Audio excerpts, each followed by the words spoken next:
One day last summer, my husband and I tried to do Yosemite in a day and discovered that simply placing yourself in nature doesn't guarantee you'll be changed by it. It's impressive. Yosemite is nature at its most extreme. John Muir compared it to a majestic domed pavilion where a grand play was being acted with such intensity that it was impossible to experience a dull moment. It's a pretty important place. It's also the third national park created in the United States. And the United States were the first Western country just to preserve the last natural pristine places we inherited. Europe only has one original and pristine forest in the whole continent, which is in Poland. The valley floor is so intense that in 1864, President Lincoln signed a law making it some of the first land in the world to be protected for its natural beauty alone. But absurdly, for most of us who visit these days, nature has become almost an afterthought.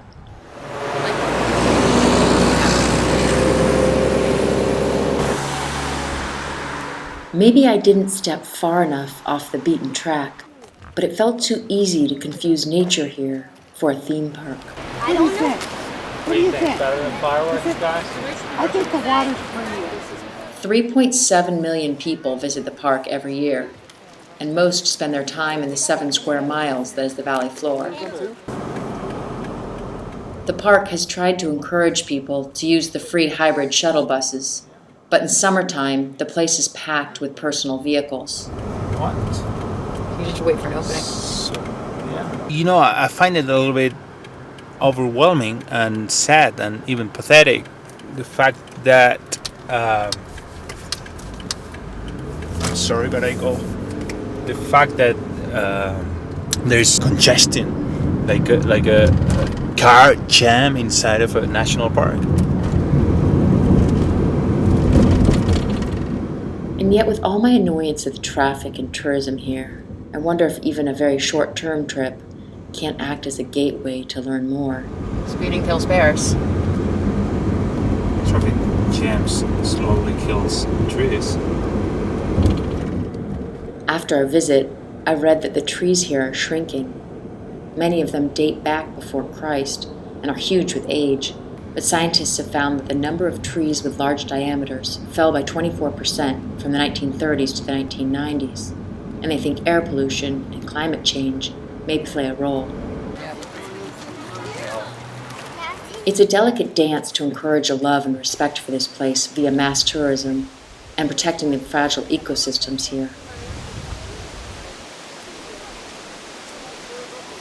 In the 1920s, as more people began to hike the valley, mountain lions were hunted to keep visitors safe.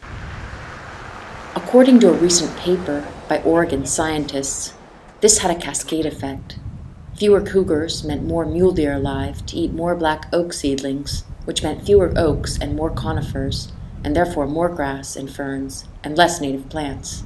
To me, the model for the world would be to have more strong spots, totally preserved national parks, and then global areas of soft preservation in order to connect like nature corridors between huge areas of nature preservations. And that way you would say that the grizzly bears would make it again to Yosemite, using the Sierras and using even Yellowstone area. John Muir said of his youth, "I was tormented with soul hunger. I was on the world, but was I in it?" I think perhaps a day in Yosemite is enough to be on the park, but with so little time, it takes an effort to find your way in. Why do you think why it's important to you to see nature? Does it give you some sort of rush? Looking at the immensity of the outside, I get the feeling I just kind of relax and think about interior things, like concerns I have. There are things I worry about. Or it's like I'm getting in a mood to deliberate better with myself or something like that. Doesn't always work, but it most of the times it does.